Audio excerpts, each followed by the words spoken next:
Hello everyone, welcome back to the channel. In this video, I'm going to create a quick in-depth comparison review about these two accounting software platforms, which is Xero and Synder. So to get started with a quick breakdown about these two platforms, Xero is a cloud-based accounting platform built for small to medium-sized business that wants an intuitive interface with a powerful invoicing tools and a robust integration with over 1,000 third-party apps.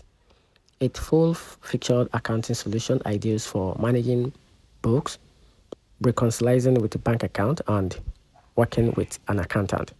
And talking about the Synder, on the other hand, is not a full-fledged accounting platform on its own. It's more of an automation and syncing tools that connect your payment platform like Stream, Shopify, or Amazon, PayPal with accounting software like QuickBooks and Xero.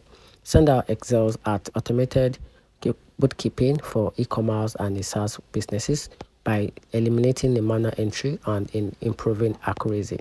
Now, talking about what these two platforms are best at, so starting with the Xero is best for small to mid-sized business waiting or wanting a standalone accounting solution, while Extender on the other side is an e-commerce and the SaaS together with a multi-channel business adding a accounting automation. And here's a very conclusion about these two platforms. So you can simply go for, you know, a Xero if you want a standalone cloud-based accounting platform to handle all your finances and invoicing together with a report in one place, especially for service, business, or a traditional operation. On the other side, can go for Xender if you already use a QuickBook and a Xero and need a powerful automation tools to sync sales data from a Shopify, Amazon Stream with a minimal entry, which is ideal for e-commerce and SaaS companies. So that's it.